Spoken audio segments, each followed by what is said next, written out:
up these days. And so this is the CMC version of my introduction. I did give them the title From Prime of Life to Aging Gracefully, 55 Years with the CMC. They've added AKA, breaking down the male-dominated barriers and climbing up. Those are not my words. Yes. And then, and also the junior girls choir. I was quite familiar with the junior boys choir, but what I would have to tell you, this brings back a traumatic event in my life. I'm from San Francisco. I grew up in what is now called Silicon Valley during the baby boom times, and in the 6th grade, as they call it there, the entire class of hundreds and hundreds of baby boom children did Glee Club. Well, I was the only girl, and there were 5 boys. We were not going to want me in there. So I was a bit shocked by that, because Glee Clubs and me do not work. So next slide.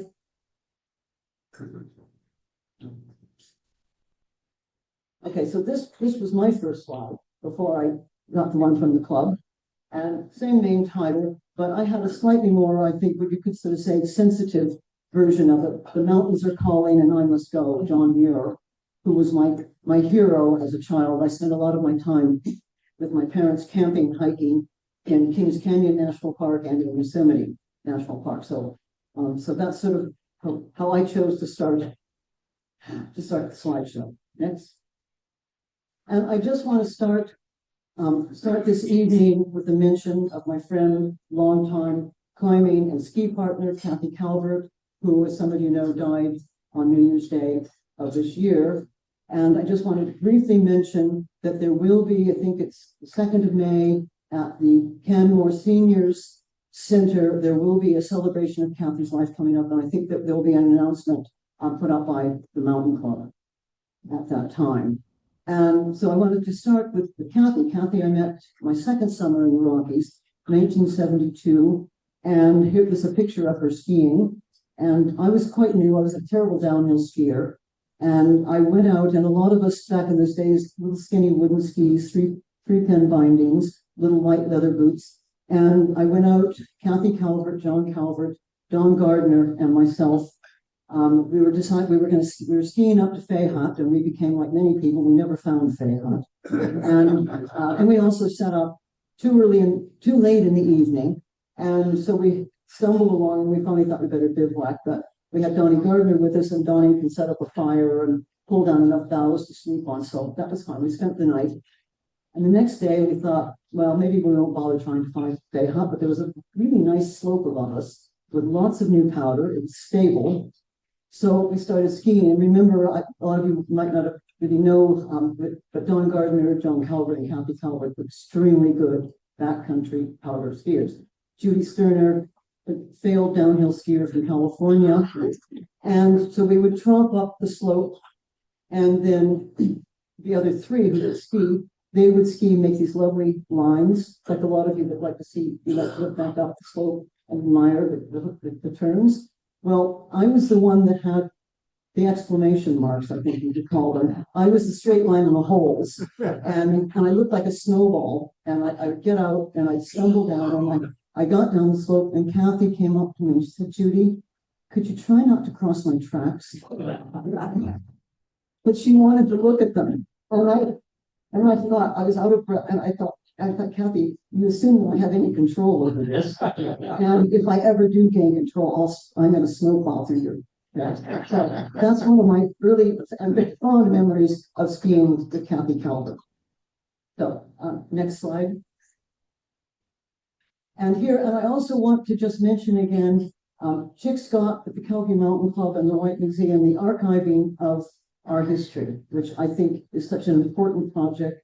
And I participated in the gathering at the White Museum with Chick and with Andrew, and you'll see some of the materials that I've been able to have access to that I'll use in my presentation tonight. And I think it's been such an important project. Next. So now I got to tell you, how did I get here? How did I wind up in my late 70s living in Calgary, Alberta, and I'm very glad I'm living here. I was born in San Francisco, excuse me, and my family, my dad used to backcountry ski in the 1930s. He made his own skis. So we did a lot of camping. We went to two, and I think you can see here, I'm in Yosemite Valley. This is, there's El Cap in the background, 1955. My brother Rick was about a year old. And when I look at this picture, I think my brother doesn't look too happy. And my mother's sort of, I'm not sure. I think I look quite happy. And his mom was probably, had she realized that this was 1955, and in 1969, the year that I would be turning 21, I had started rock climbing in the valley, and my mother wanted to know what I wanted for my 21st birthday. And I said, a climbing rope. And her response was, I can't take any pride or any delight in giving my 21-year-old daughter a rope. And so I bought my own. And I've included in the other picture here because we camped other summers we camped in Camp Coral when I was a kid. So I sort of grew up around this. And in the summers, 1957 to 58, Warren Harding and a sort of whole slew of partners that were with him. And I do remember as I was 10 or 11 years old, I remember sort of hearing about climbing going on. And also the Park Service stepped in because they got tired of the traffic jams underneath El Cap. So they basically told Harding and his crew that they could either climb through the spring months up till June maybe, and then they had to come back in the fall. So somewhere during that time, Harding was there. So the valley was a place I was familiar with, and I had some sort of notion of climbing going on. Next. And this came up, I think, it was 1959, and Third Man on the Mountain. I probably saw this several times. I had a real crush on James MacArthur. And I sent away, this is the original very damaged postcard. I sent away to the Disney Corporation to have a copy of it. I think it's always out on the back. And so I was kind of keen on that. And then I read Banner in the Sky, which is the book that the film was based on. So little things were going on in my life that sort of give you an idea that I guess I was going to become a climber. Next. And in part of it, up here, Mount Lassen, 1959, it was like, I did my first mountain with my dad. Mount Lassen is about 10,000 feet high. I was a bit concerned, it's still technically considered active. And I was worried that it might blow up while we were walking up it. But so that was my first mountain with my dad. And then in 1969, I was at community college in the Bay Area of California. I'm not particularly interested in it. I think it was my geology final exam. I hadn't really studied, so that was a problem. And then I think there was something to do with a map, and a topographic map that showed part of the Sierra Nevada. And that did it. I thought, okay, I'm out of here. I'm going to fail this anyway. I went back, I'd already done a bit of backpacking. I got my backpack and went off to Castle Rock State Park, which is in the San Francisco area. I just went out to go camp by myself for a night, and I walked by this rock. I got this image off the internet. I don't think there was as much graffiti 50 years ago or so when I was there, but there were people climbing. Some people were roped up, other people were bouldering. I met a young man named Rick who happened to work at the North Face, one of the North Face shops in the Bay Area, very near where I lived. And so a few weeks later, I went in. I needed to buy a decent sleeping bag, and Rick said, I'm going to Yosemite tonight. You want to come along and go climbing? Okay. Next slide. Okay. Next. Well, so off to the valley, and I'd camped in the valley. I knew Camp 4, but I'd never thought. I think I sort of thought about climbing big snowy ones. I don't think I really thought about what rock climbing actually could be. And we arrived in the valley, and so with my friend Rick, and he had a friend named John. And we went over, we were going to do lunch ledge on Washington Column, but I remember my first view, I said, where are we going? And he just pointed there, and I thought, did he also mean North Dome on top of that? I had no idea what we were actually going to be doing there. And lunch ledge is a rather inconsequential little place there, but we started up, and it turns out that my friend Rick, he'd only been climbing for about a week. So he had a mixed experience, I had none. I think his friend John had been out a few times and really was not happy there. And we did a couple pitches, so I was in the middle. And I think that then we were climbing with gold line rope. And some of you probably remember how it coils around everything. You really can't get it off you. And then we got up to our high point. We didn't actually make it to Lunch Ledge. And it turns out that our friend John down below was not happy and wanted us to come down. So, okay, we'll wrap off. And then, so Rick, I'd never rappelled before. And so I did a body rappel. Some of you may remember that. I had no belay. We never thought about that. And I had very long hair and braids. And so probably the inevitable happened because fortunately I was almost down to the ledge where the other guy was. Because my hair, my braid, I couldn't have gone anyplace. I could have let go. And I was feeling my pockets thinking, do I have my Swiss Army knife with me? Because I would have been quite willing to cut. Anyway, the other man, John, was able to scramble up a bit and push me upright so I could get untangled. So that was my first climb. And I was hooked. I started going, this was the summer of 1969, and I started going there quite a lot because I could come up on the weekends. And I added down here because just recently I was reading something else actually by Arlene Blum in the book about the first all-female ascent in 1970 of Denali. And Arlene has a section in there. And Arlene, she went to the valley in 1961, so exactly the same year I was there. And she talked about how the fact that they'd gone into register. And I went through the 1964 Steve Roper guidebook that I still have. And it does sort of indicate that you're supposed to sign out to climb in the valley. I never did. I didn't know you had to. But poor Arlene Blum and another woman in 69, they went in dutifully to sign out and were given, the runaround. Oh, you two girls, do you have enough experience? Can you go climbing? And all that stuff. So I'm glad I never tried to sign out. But it gives you some idea about some of the attitudes. And after the subsequent guidebook by Roper, there was no mention of any hope of signing out at all.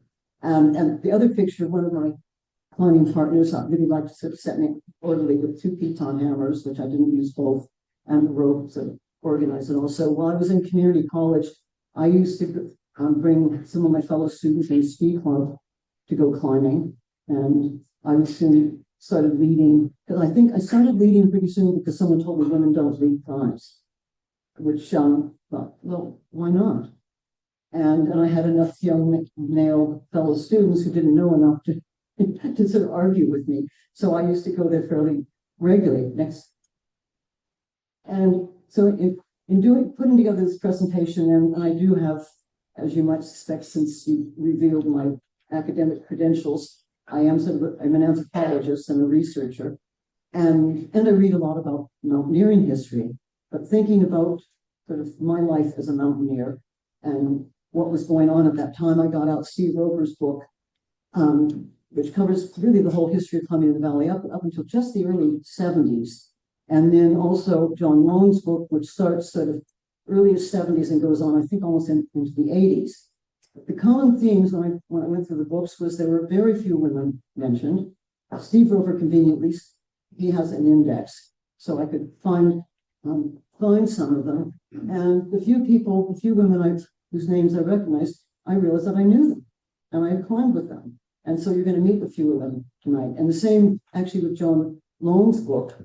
He mentioned a few, and there was one of the women he mentioned. I thought, yeah, I knew her. So I'm going to sort of fill you in a little bit about those women. And what John Long made a comment about, and he's referring specifically to climbing in Yosemite Valley, is he hoped sometime a book like he was writing would be written by some of the women that had climbed there to get that perspective. Because in both books, there are whole sections on the necessity of having a mattress in your tent in Camp 4.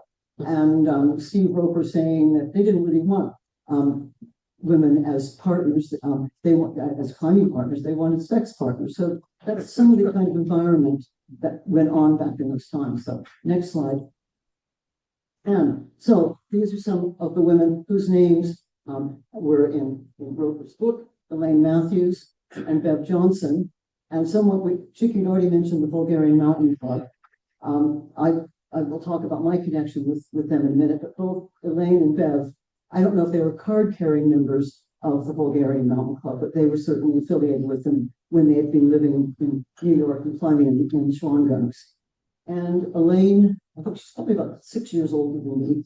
And in 1969, I met her. She was already climbing some of the the moderate walls, climbing with male climbing partners, but always switching leads, which is the point that Steve Roper actually makes in his book about women and climbing when they're switching leads. And Elaine, she climbed with an interesting guy, Chuck Austin, and she asked me to go climbing with them. And that was kind of nice when you're a young woman, by myself in the valley. And so we went off and did a 5-8 off with that was fun, but it was just sort of a delight to meet her. And from what I know about her, she ultimately she did El Cap, and in Washington Column and Chenard, but switching leads with male climbing partners. And pretty much the same thing with Bev Johnson.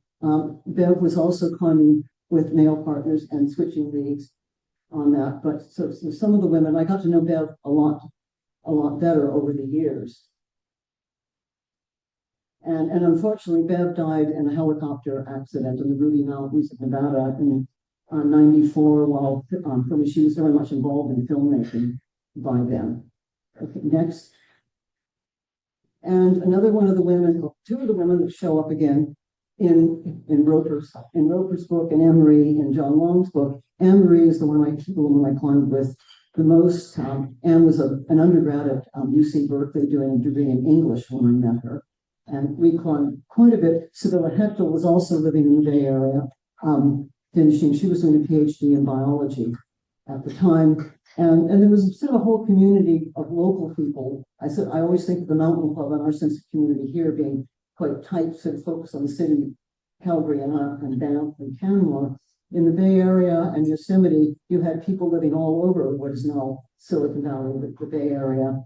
Sometimes in the valley, other people staying over the winter. So there was another form of a community that was going on back then. And so Sibylla was one of those. And actually, some of the things we did, and a lot of us were even I was starting to think maybe I would want to climb a big wall.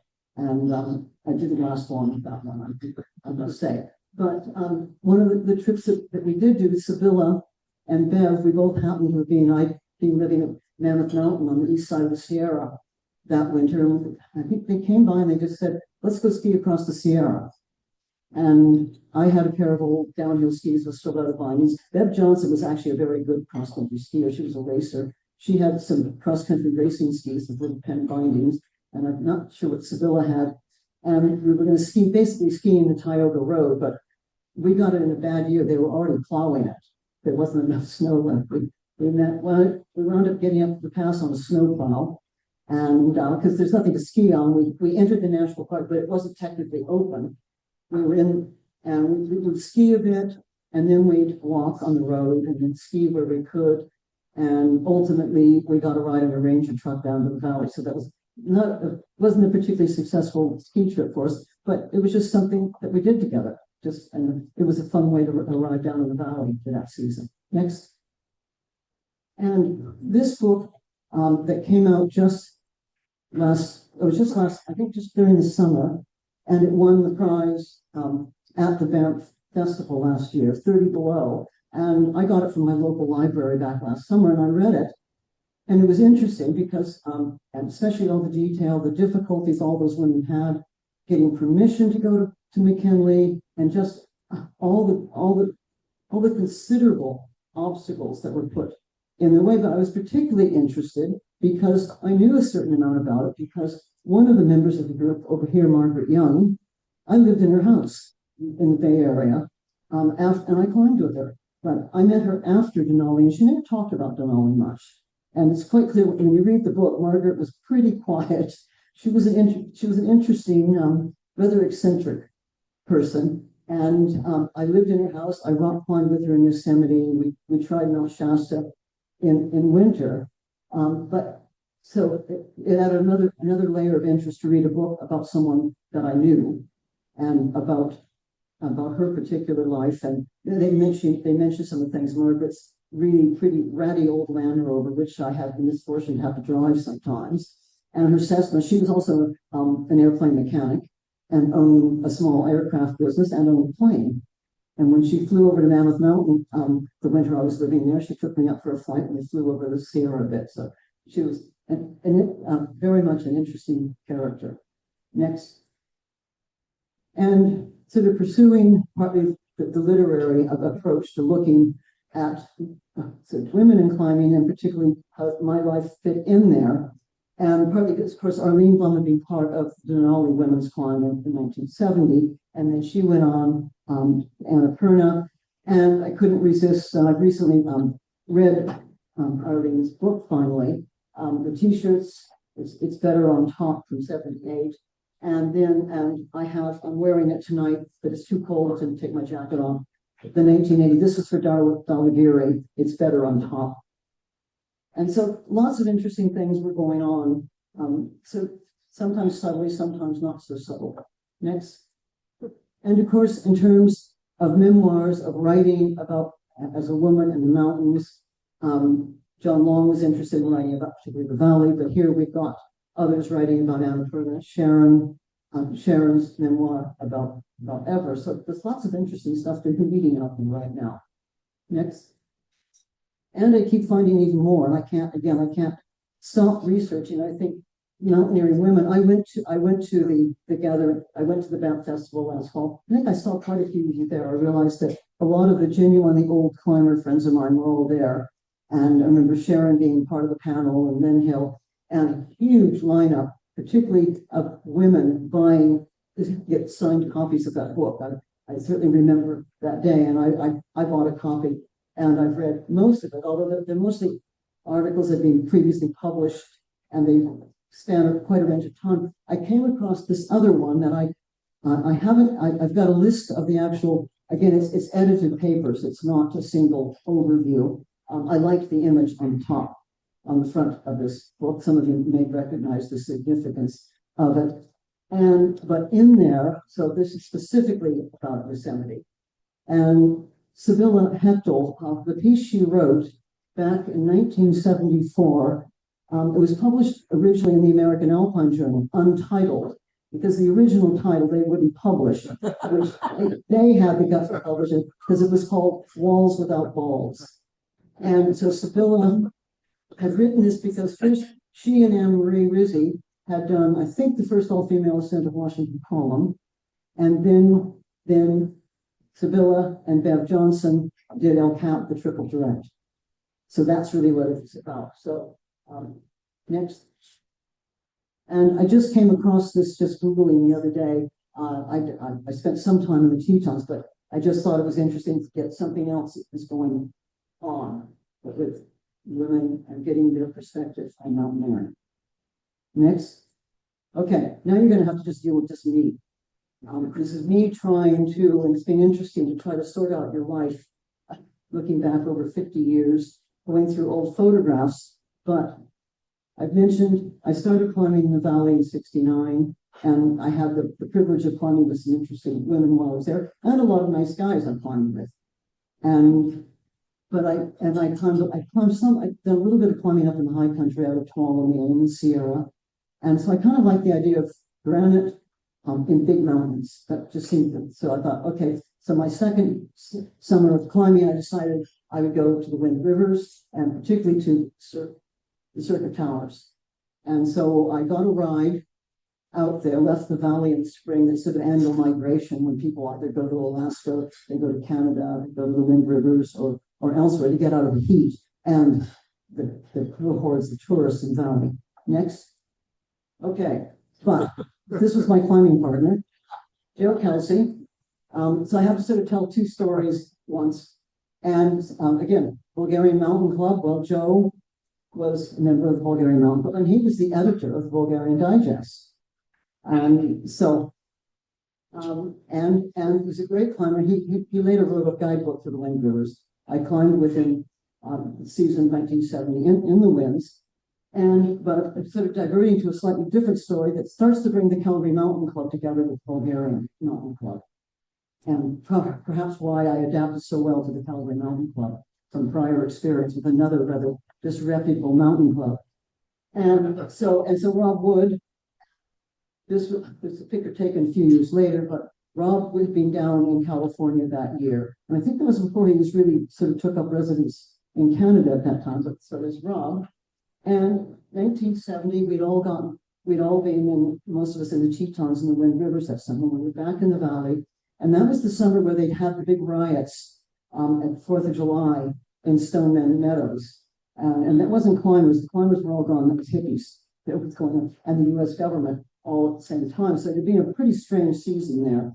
And I think the park rangers were rather on edge. And we were having a perfectly civilized party around a campfire in Camp 4, and the rangers showed up. And of course, there they have guns on, so that's always a little bit more intimidating. And so I think Rob, Joe Kelsey, Hotsul, who was another one of the Bulgarians who was there, sort of argued with them, and then basically the next thing we knew, they arrested them. And I think actually Rob didn't get arrested until we all followed them down to the jail. And then they took Rob in. Next slide. And Bugs McKeith, I was there that night. Bugs McKeith was there. And Bugs was not arrested. I don't know if Bugs had been doing his pyrotechnic act that night, but some of you may have remembered him doing that.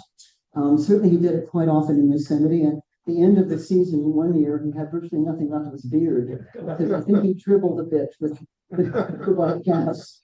So Bugs McKeith, he was in the crowd, but not amongst those arrested. Next. And so the two mountain clubs, Bulgarian Digest that Joe Kelsey edited, they only had 3 issues ever.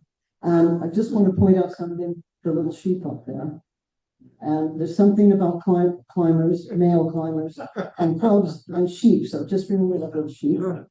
And then we got the Calgary Mountain Club, our newsletter, which has been published sort of on and off for 60 years. So we've done much better than the Bulgarian Mountain Club with that. Yeah, Volume 1 is in the White Museum. The whole set of the first 30 years is in the White Museum. That's excellent. So I'm glad we got that. And so then we've got Billy Davidson and George Homer on the front cover there. Next. And just to sort of fill in sort of all this, and so this is my time. So while I was climbing in Yosemite Valley, 69, 70, probably 71, 72, I met up with Dick Howe, Bugs McKeith, and Tim Odger. And I climbed both with Tim and Bugs over some of that time. So pretty interesting group of characters, which sometimes makes me wonder why I actually came to Calgary. And you really have to. Yeah, I've been questioning a lot of my decisions in my life while putting together this presentation. Okay, next slide. So back to something else I did, and actually this is going slightly back in time because I'd spent my summer in the Wind Rivers and being in the Tetons a bit, and Bev Johnson and I had gotten a ride back with some other climbers back from the Tetons back to the Bay Area, where I went to my parents' house and picked up my car. I used to leave my car at home uninsured, and then if I had enough money, I could reinsure it and drive it for a while. So Bev and I picked up my car and we drove up to the valley. This was probably early September, before the arrests of Joe and Rob. And Bev and I just thought, okay, let's go climb somewhere in the Sierra. And then we decided we would go to Mount Whitney. And so we left my car in Tuolumne Meadows and hitchhiked all the way down the east side to Whitney Portal, because we thought we didn't want to be tied down where we might hike out of the mountains. We wanted to go where we wanted to go. So we walked in there. We basically had climbing gear. Neither was on the tent. We had food and a stove, but basically we were there to rock climb. But we would stay out for a while. So we climbed the east face of Whitney, which is fairly easy. It's a lot of 4th class, and we did the 5-7 shaky road variation on it. We spent the night on top of the mountain. And in fact, when we arrived on the top, I had sort of run the rope out just so that Bev could follow me, finding their way to the top. And there were some young men who they were smoking a joint, but they were keeping a lookout because that's the top of the John Muir Trail as well. And I think they were worried about being busted by rangers or something. And then they turned around. They didn't expect to see someone come up the east face. And when I appeared, they tried to hide. And they said, well, I think it's okay. So we stayed up there, and then Bev and I made a decision that we thought we would hike down the John Muir Trail, because at Whitney, you're basically at the southern end. We wanted to hike across to the west of the Sierra, partly on the John Muir Trail, to check out a place called Mineral King. It was a big controversial development by the Disney Corporation, wanted to put in a huge ski area that would be right at the edge of Sequoia National Park. They wanted the state of California to pave it. So Bev and I thought, well, let's go check it out. So we'll just backpack over here. And I think we took a couple of days, 2 days to get across there. We were getting low on food, but we were right at the trailhead by then. And then we camped next to some teenagers who had all sorts of food. They were just going to leave. So we said, we'll carry it out. We'll take it. We needed food. And then we hiked out and got a ride to Southern Cal, to LA. Bev had gone to university in LA. And I was from San Francisco. I didn't like LA. And after the night in LA, I like it even less. So Bev and I got a ride with these young men. They dropped us off. Next slide. They dropped us off on the Sunset Strip at about midnight. And the two of us, there we were, I think we had cutoffs on, 2 packs, a rope hanging over 1 pack. And there were also sort of really strange people going up and down. And we thought, there's no way we're going to try to hitchhike off a road like this. And there was strange people. So at one point we were so worried that we actually put our piton hammers on, because we thought, okay, if we're going to get attacked, we're going down fighting. And then we finally, we walked back and forth, and we thought we found a safe place to sort of sit for a while. And then and the sheriff's department was cruising back and forth. And we finally talked to them, and I think they agreed that it might be safer for us to stay, we weren't arrested, but for us to stay there for the night rather than be probably beaten up and bloody. So they did laugh a lot when we took off our hammers when they arrived there. And so we spent the night, and the next day we just thought, let's get out of LA and hitchhike back to the safety of Yosemite Valley.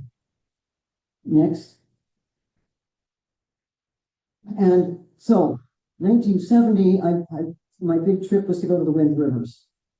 1971, I was going to the Bugaboos. Not the Rockies, the Bugaboos. I wanted good granite and glaciers. I'd never seen a glacier. I wanted it. So the Bugaboos were my goal. And by then I knew people in Calgary. I knew Bugs McKeith, Dick Howe, Fraser Williamson. I had the address of Fraser's house. And so I set off. I got a ride. I went to the Tetons first, and I got a ride up to Calgary. Next. And of course, I arrived on a Wednesday. And I think in summer, and some of you will know the significance of a Wednesday, this was made even worse because I was staying at Fraser's house. Bugs was there. I started out, it was my first day in Canada. Bugs took me to essentially to lunch to the Highlander Hotel. And if you remember what it was like on 16th Avenue back, this was 1971. So that started out my day. Then we went to Okotoks. I think this is Brian Greenwood with cigarette in mouth there. And then we finished off at the Empress Hotel. So that was quite an interesting first day in Canada for me. And so, next slide. And as I mentioned, my goal was to go to the Bugaboos, but I was hanging out and people were talking about snow conditions and when it could be that we might go into the Bugaboos and who was going to go. So I did my first climbs in the Rockies on limestone with Bugs. This was on Goat. A first ascent there. And it was interesting, especially to finally have to wear a helmet for my first time, because in Yosemite you didn't really bother with that. And it was a nice time and I enjoyed it. Next. And then part of the time in that summer we would go up to Banff, and some of you I can look at, I know the ones that would remember the old Alpine Clubhouse. And what they allowed us to do, I think we paid only about $1 a night. They allowed us to sleep. We could sleep on the porch or sometimes around the grounds. We put all of our gear away during the day to make it look respectable and use the showers. And so we didn't hang out there during the day. We'd sleep there. And if we were in Banff, then we could go to the Cascade Hotel. And so a lot of people, Brian Greenwood, Bugs McKeith, and some of the Mountain Club were there. But I added this in because I was so disappointed when I came back a year or two later to find it was gone. And I know there's a whole interesting history about that, taking that down, the building of the clubhouse in Canmore, but I really missed it. Next. But I think we did pretty well with our own accommodation. Here, the CMC hut, which I spent quite a bit of time in it, and I know some of you probably spent even more than I did. And this, again, this is the beauty of having all the archives, all this material that's been saved. You can go back to the logbook, and here, entry from 1973, Brian Greenwood, and I think 3 of his children, John Jones was with them in there, and a little bit from one of the children saying that they cleaned up things, but they also thought it was Anne Ridley that might have messed up the place, but then John Jones did some sweeping up. So just little tidbits of information about what was going on at the time. Next. And another entry, this one with John Laughlin and Steve Sutton. Steve Sutton of the Squamish Hardcore, who left the classic signature there. Next. And then this what happened to the hut. And some of you here I think there are a few of you here. I think, Andy, you were there when we went in. The hut was not being maintained in the way the province that it should have been. And so some of us went in. It was an interesting hike in. I think Bill Stark was carrying a chainsaw and a gas can. And I don't think anyone that saw us really wanted to be near us. And it was interesting taking the building apart. And at least I found one mystery solved, because over the years, we kept losing all the cutlery. And it was pretty gaudy cutlery. You wouldn't think anyone would steal it. As we were pulling up some of the floorboards, we found a lot of it. I think it was the pack rats that had been taking care of that.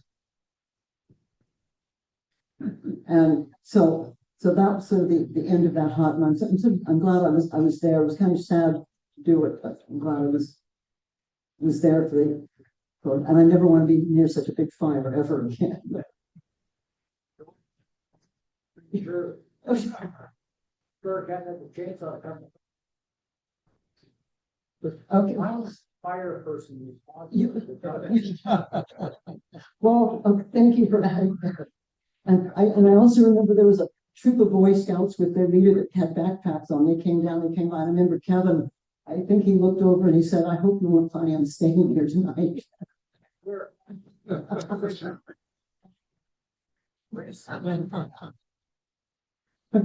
Thanks for sharing that.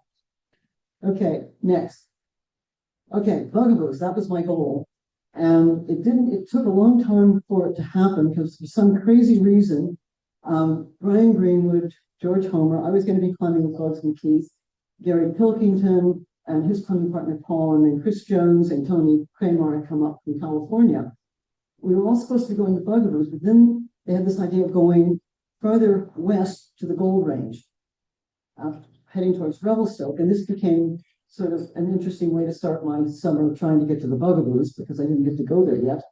And we drove off to Revelstoke, tried to get a map, drove back on some forestry road, then drove back to Revelstoke, got lost. I can't remember the sequence. And then ultimately got to where you would walk in on, and I'm pretty sure it was Brian Greenwood that just said, "Let's go to the bugaboos." As we're all standing there at the entry to the Gold Range. And George, and you can, if you don't believe me, you can actually go to the 1991 November issue of the CMC newsletter, and George Homer wrote up this whole crazy side trip we went. So we turned around, we went to the bugaboos next, and this picture keeps cropping up in publications. Sharon apologized for using it in her presentation for our 50th, saying, "Sorry, Judy." And I think Bugs took this, and I think it's probably on top of pigeons. I'm pretty sure I'm signing into a public summit register. And I was talking with Bugs McKeith, and Bugs had a tendency to write a lot of stuff and draw a lot of sheep and things. I'm not sure. I don't remember. And Bugs' sheep got a little bit ruder over the seasons. And so that might be why I look like that. I'm not sure. Okay, next. And here's just to show, this is a clean sheep. I think that was the climbing Bugs did with Mike there. I wouldn't have minded that sheep, but there were others that were a bit ruder. So next, but then, or maybe it was, look at the people I was climbing with. This was, and actually this is taken from a different year, but John Jones on the left, George Homer, And some of you may remember the old igloo, the fiberglass igloos at Boulder Camp. So the aliens have landed. So I don't know. So that might help explain why I look sort of so crestfallen or whatever. Pissed off. I have no idea. Next. And so the summer carried on, and this I was climbing with Bugs McKeith and Mike Galbraith, who's here tonight. Mike and Ian Rowe they had just emigrated from the UK. It was their first summer here, but they had a certain advantage on me. We were going to, so North Face of Edith Cavell, I didn't even know how the significance of the North Face rather escaped me. I'd never ice climbed. And so we set off together. And these are pictures from Bugs' scrapbook. I think, Mike, you took the pictures? Diana said. Okay, yeah. And I'm still trying to track down some more. Diana's still trying to find where they are right now. So anyway, we set off. So as the California rock climber with these people, and Mike and Ian had proper equipment and real food. Bugs McKeith, he planned our food. I think Bugs and I had 2 candy bars each for 2 days. And I was ice climbing with a piton hammer. So anyway, we survived, and it was, I'm really glad I did the trip with them. Next. So now I'm getting to the complicated part of trying to sort of understand what I was doing for the next few years. I kept moving back and forth. And so here, it's not from any climb I did. I scavenged that off the net. The spring of '92, I'd spent the winter at Mammoth Mountain in California, working at the ski area. And I got back over to the valley, and a lot of us were climbing. Tim Audrey was down there, and also I think I was on a climb with Sibylla Heckel and Anne-Marie Rizzi. She and I started doing some more rock climbs, and we certainly had an idea that we wanted to do a big wall, something like the Chinook Herbert or something. So we were doing sort of practice climbs, and I guess sort of with that idea, because I look back, that's when a number of the all-female ascent of the big walls were being done. And I have a feeling that at least at that time, I didn't really want to do one of those. And Anne-Marie and I were out on a climb one day, and it was an aid climb we were doing, and we both weren't into it. And we said, well, and a few days before we'd gone down because she wasn't feeling well. She said, Judy, it has to be your excuse. If we're going to back off, it's got to be your fault this time. And so I thought, okay. And I don't know why I said it. I said, let's go to Canada. And, we were a couple of pitches up a climb, and then we sort of thought about it. Well, do we have enough money, and what are we going to do? We'll have to hitchhike. So I climbed on a bit. And then finally we said, nope, we're going. And we wrapped off, packed up our gear. And by that afternoon, which was the beginning of the Memorial Day weekend, when the valley starts to get crowded with tourists, we started hitchhiking towards Vancouver. And I still can't quite understand it. And actually, our ultimate goal was to go to Boulder, Colorado. And if you sort of think about what we were doing, but we were going via Canada to Colorado. So, okay, you have to question a lot of things about what I'm saying. Okay, next slide. And of course, but one of the other women that comes into my life at that point, and is Janine, woman centered on Janine Kolbeck, and I'm standing above that. This has taken a little bit the next season, because I wound up being a tree planter out at Squamish. And Janine, I just Googled her. She's been on Thetis Island for the last 30 years and just retired as the chief of the volunteer fire department. She hasn't climbed a long time, but Anne-Marie and I had met her in the valley a few weeks before. So we had an address in Vancouver, and we knew she climbed a lot at Squamish. And so next.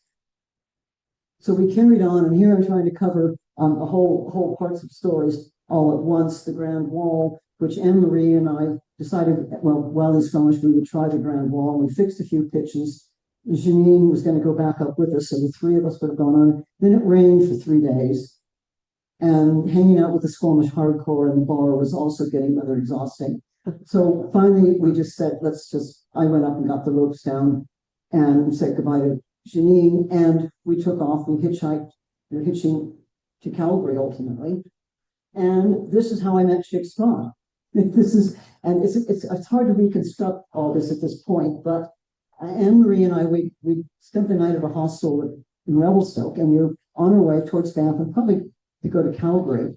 And we were on the Trans-Canada, and a blue VW camper van, Timmy's van, because we'd seen Tim in the valley just less than 2 weeks before, so I recognized the van. We were heading, the poor businessman who gave us a ride, he was heading to Toronto, I think. And we saw Timmy and then we later knew Chick going towards Steele. We got him to turn around and chase them. But Tim and Chick, and I still can't straighten it, and they turned around and got back on it, heading back towards Banff. So this poor man, we got him to turn around yet again. And then we got him to pull Timmy over because he started waving, and then Timmy recognized Anne Marie and I. And the poor man, I don't think he ever picked up a hitchhiker again. And then we got in Timmy's van, and we went off to Banff. I remember doing the Gonda Traverse, and probably going to Cascade Bar. So that's how I met Chick Scott, and that was in 1972. And ultimately, this crazy trip, we got to Calgary and found a whole bunch of the mountain club, and we talked them all in. We said, "Look, why don't you come down to Boulder? We want to ride." They had cars, and so we talked them into going, and then they said, "Okay, we're going." And then I said, "No, I'm staying." So Anne Marie went with some of the mountain club, and so I stayed on for the summer and climbed in the bugaboos again. Next, and this is where my life gets erratic, and I think if my parents had ever really knew what I was up to, I was going back. I decided after the bugaboos that summer and based here in Calgary, I decided I'm heading back to California to see my family. And I hitchhiked to Squamish, and knowing I could sort of camp out under the chief and under one of the boulders. And I found Janine. She got me a job as a tree planter. We lived in a cabin. We got free rent for fixing up this cabin. We built the outhouse ourselves. And it rained, it snowed. You see, we had snow on the ground, then it rained on top of the snow. And going out to an outhouse in the middle of the night when we were going through ice water on top of ice.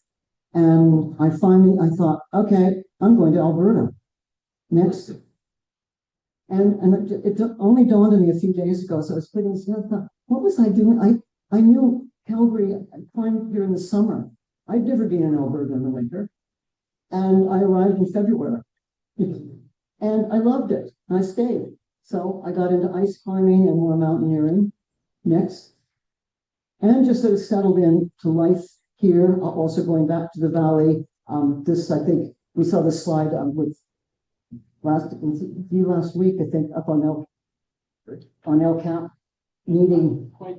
Yeah, John Laughlin, Bruce Keller, Billy Davidson, and I going up. So trips, we certainly were making trips to the valley.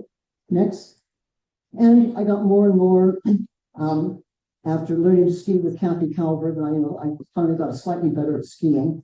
And this was in 76. John Laughlin and I, with Jim Tanner and Bob Saunders, did the southern half of the Great Divide Traverse. And I think for me, that sort of gave me some confidence in backcountry abilities on the skis and carrying big loads. Next. And we saw an awful lot of really beautiful country going through there. And then, so I was sort of ready. Next.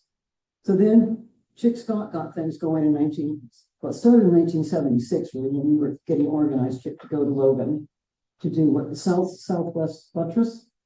And Chick, and I think what was so nice at that time, there was a sense of a real community. Chick got other people, so it was all like, let's go north. St. Elias, some went to Denali, and we shared a lot of information. Chick made up these lists of sponsors and people to write to, and you shared them with us. And that was just, I think, back at that sort of that level of community and all of that. And so we all have the same list. And the first person I thought, okay, John Laughlin, Mike Sawyer, Trevor Jones, and John Calvert, we're going to try a new route on Mount Vancouver. Chick had his team. Then there was a group that was going up to Denali. And I thought, I read up a bit about Mount Logan. I knew there was an easy way up and didn't quite realize how big it was. And I thought, okay, I'll ski up and I'll meet you on top, Chick. So the silly ideas you get. And then I thought, okay, who will I go with? And then the first person I asked was Kathy Calvert. Do you want to go to Mount Logan? Okay. And I don't think initially it was only going to be women going, but that's the way it turned out. It wasn't always easy to find 6 women that wanted, that had the confidence to go. I think the ones I asked to go, they certainly had the skills. But so we ultimately had 6. Next. And I just added this, and I still have all my old files from the Logan expedition. And it was intimidating because it's the first time I had, you had to sign up. It was in Clearwater National Park. And I couldn't help today when I typed it in to add in red, but it was all like that. Man, days, and food. Well, submit his name, and we had to send in resumes of our climbing experience. And I think as a group of women, we were a bit bothered that they were going to sort of look. We all had a fair amount of experience, not a lot of real high altitude, but we certainly had a lot of ski mountaineering. But we were a bit concerned about dealing with all of this. Next. And here, this is the other group, Claude. Remember what it means? Calgary leftovers on Denali. Yes, because they were also a bit annoyed that all of us were going with Mount Vancouver, Mount Logan, whatever, and then they sort of felt like, well, no one wanted them, so that they would make up their own team and go there. Next. And we saw another version of this slide after this. Let me see what. 3 of the men on the Mount Vancouver trip and 5 of the women on the Logan trip. We drove up with the van and all the gear up the Alaska Highway, and this was finally being released in 3 days on the Alaska Highway, working out on the hotel. Next. And I think we can skip over this one is being shown so often. Okay, move on.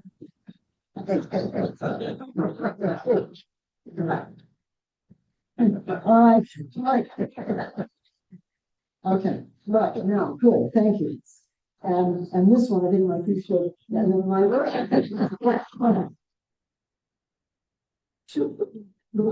little bars across everything. Economics. And I think, Mike, you showed this one too, Mike, John Laughlin. And John may be doing some slight repairs, but I also thought I'd mention that a lot of us, John made his jacket, and a women's group, we got a 30% discount on fleece, choice of red or blue, that was it. And the fleece in those days was actually not that easy to work with. But most of us made our own clothing. And because we didn't have the money, and there wasn't that much around, and some of us were making packs and gaiters. And so that was another whole part of what we were doing. And Diana Diana was still partly sewing part of her outfit partway up Mount Logan. And I was going through some old Mountain Club newsletters, and there was a little news bit because this was 1977, there was a little news bit from 1981 saying Diana Knack had finally finished her jacket. So I thought, okay, so next.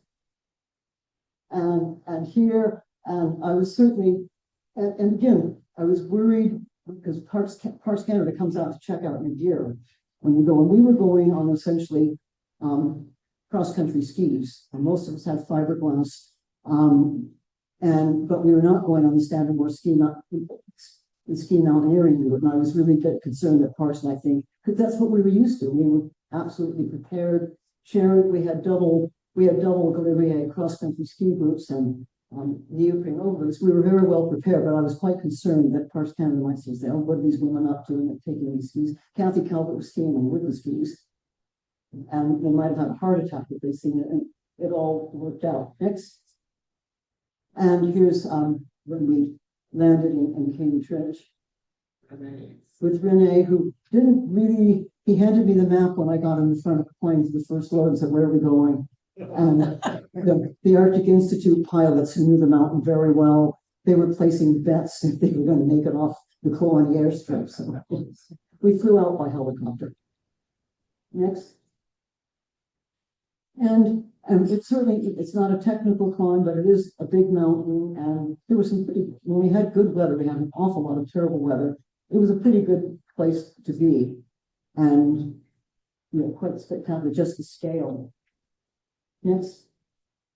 And another view of Holly Roads, that's King Peak down in the background. Next. And I think we were on the mountain about 28 days and we didn't make the main summit. We turned back just below the west summit. And this is back down in our base camp. That's our igloo that was really, well, nearly a month old, that had all the extra fuel and food. And so then we flew out. Next. Now this is all sort of other kinds of ordinary things that people, that you sort of do. And also that's the windsuit I made for Mount Logan. And I got a lot of use out of that. It was pretty ratty in the end, but it was extremely useful. And I decided in the winter of 78, 79, in 79, I was going back to Mount Logan to work with the high altitude physiology study. And I thought it'd be nice to get in another moderately high altitude peak before I went back to Logan. And I wanted to go to Mexico to climb one of the volcanoes.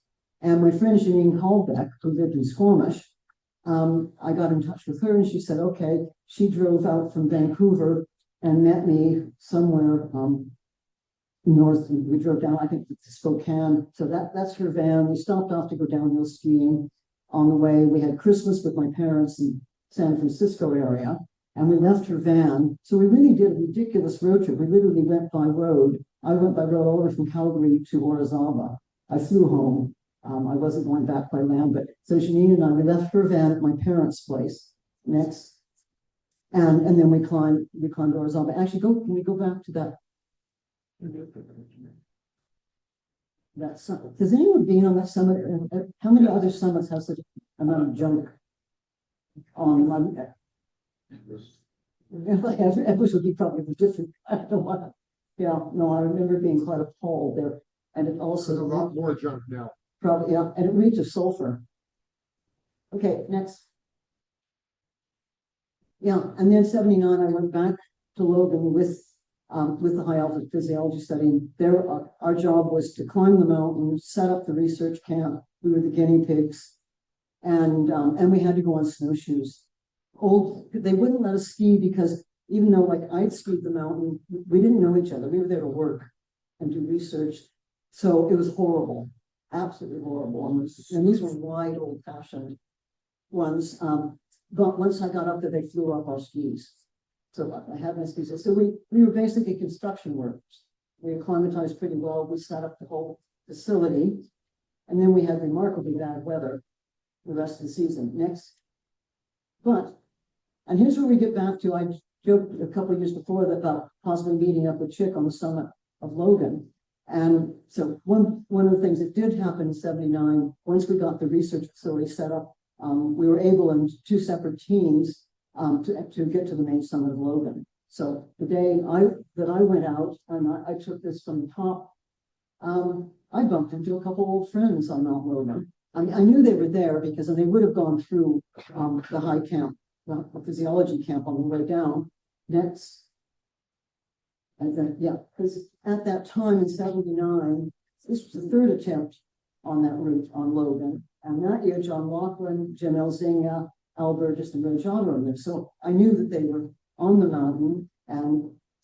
But just as I was heading towards the main summit with my partners, and we saw two people coming off down, I think from the west summit. And I knew it had to be some of the people that I knew. And it came down, and it was really nice to sit with John Laughlin and Jim Elzinga quite high on Mount Logan, and to know they were all safe. Next. And so moving on, another climber from the mountain club, Elaine Brooke from England. She moved back to England. Well, she spent a lot of time in Nepal, and she still lives in the UK, and I occasionally, when I'm over there, get to see her. So Elaine had moved here, I think, late 70s or early 1980s, a really good rock and ice climber. And she and I would occasionally climb together here. And in 1980, I was getting ready to go to Peru for a 3-month semester doing archaeology and anthropology. And Elaine got back that night from the UK. She came over and we quickly made plans to meet up in 3 months when my course was finished and go climbing in the Bolivian Andes. And we just had, and it was just one of these utterly simplistic things we did I was already taking some climbing gear because I was going to stay on and hopefully find someone to climb with somewhere in possibly in the Cordillera Blanca. And so we quickly made our plans. I would take, I think she was going to bring the rope, but we had our basic gear and we just took 50 sacks. So 3 months later, she met me in central Peru and we took off by plane and then by bus and went next to the Quimsa cruise, fairly near La Paz. And we caught the last ride up to the mining village. It's an Aymara village. They're living at, I think it's probably about 17,500 feet they're living in. Elaine had climbed in the area the year before, so she knew the way around there. And then we set off up the glacier next. And it was probably, I look back on this, it was just so, it was simple in the sense there were just the two of us. We'd made plans months ahead of time. We met up, we got on this mountain. We had pretty minimal gear. We couldn't have done anything more technical. We weren't really prepared for that. And we got up this mountain. And I'm not a snow climber, right? I look at some of this and I think I can't believe I'd like something a bit more solid. Next. And Elaine on the summit. And it was just one of those sort of special times that I look back on, just particularly at this time, things after the Logan expedition, when we were organizing things, and people were getting, a lot of the CMC they were starting to go to the Himalaya, and things were getting more and more hectic and competitive. Next. And then things were on a downward stretch now, and things were getting, by 1980, when I got back, I met Nick David, who was my partner for the next 44 years. He'd come here to teach archaeology at the university. He had a sailboat. I think you can see here, I stood looking at it. It had a leaky centerboard. He's actually, we always had to bail the boat out. And on weekends, he would take me sailing. I didn't know how to sail, and I would take him climbing. He didn't know how to climb, and I thought it's a good way to start a partnership. Next. And Nick adapted pretty well just to being in the mountains in general. Next. And so pretty much not much climbing. I think I did a tiny bit of trad and sport climbing. Notice I know the language well enough to distinguish. It used to be it was just climbing. And then still hanging around with the mountain club at times. And then a brief period of time with some other people in the mountain club, particularly Don Gardner and his wife Joan Dunkley. Don liked to do the kind of climbs I would have never done before, sort of scrambling up heaps of scree, Vivian in really uncomfortable conditions. And we managed in one summer to fail on 3 different mountains. And next, or going off on Boxing Day night and when it's minus 30 or something and having a fire and just bivouacking just for the sake of it. Next. But other friends gave us more comfort. And Dale Portman's here tonight, so Dale Portman and Kathy Calvert. We got to actually appreciate the comfort of ordinary cabins without having to break into them. And so It's not nearly as much fun. and next, and another one of the trips Nick's there with Lisa Hart. So we did a number of trips in the backcountry, particularly with Dale and Kathy, and just saw all sorts of terrain, and it was wonderful, and it really got you spoiled. I didn't want to sleep on the ground again. Next. And another trip doing the rock wall hike, the whole group of us there. Next. And then just a few more slides to go. I did go back to school. I did a master's. I got interested in high altitude physiology, and my master's thesis was on physiological and cultural adaptations to high altitude. And my research was done in Ladakh, sort of over late winter into spring. And I was more interested in the cultural aspects of living at high altitude. And it was quite nice to be able to actually go trekking as part of my field work. Next.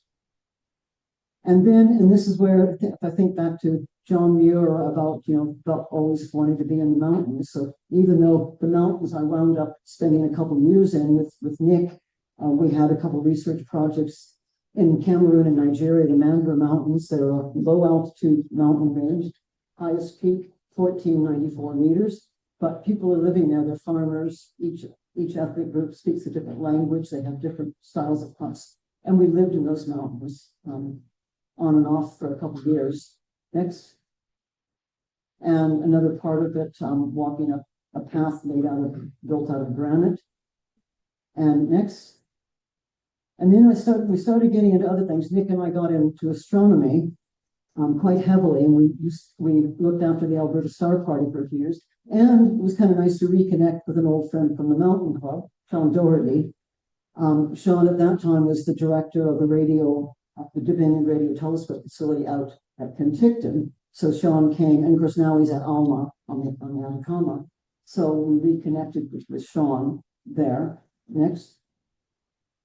And so these days, I still have my little trailer. I'm quite happy to not sleep on the ground, actually. And I spend quite a bit of time camping with telescopes. And just another image, just finish up. And here, it was fortunate that, remember, in the fall, I think October 2024, Kathy Langell emailed everyone and said that she was coming out west and to meet her in the bar. And I think a couple of us from the Logan expedition, we couldn't make it. So Sharon kindly invited us to spend a night up at her house in Canmore. So we got together there. Lorraine Drews had died a few years before that, but so this is the last gathering that we had in October of 2024. And just we put up the acknowledgements, and that's it.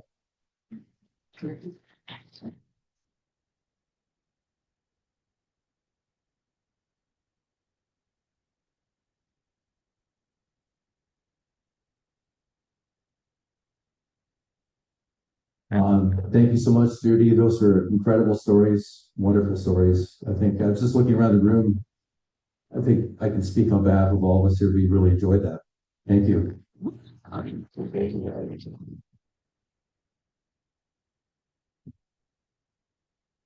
your poster from the show from last week that you did.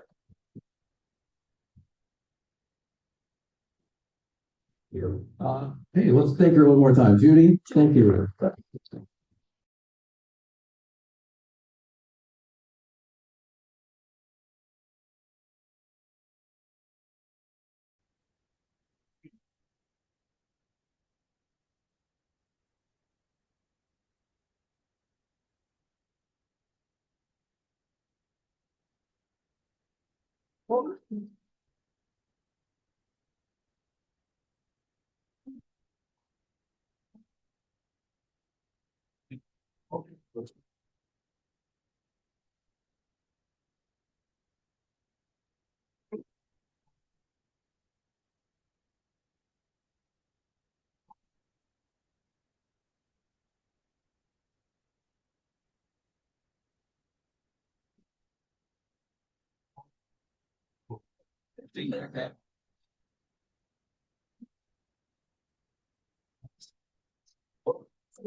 Yeah.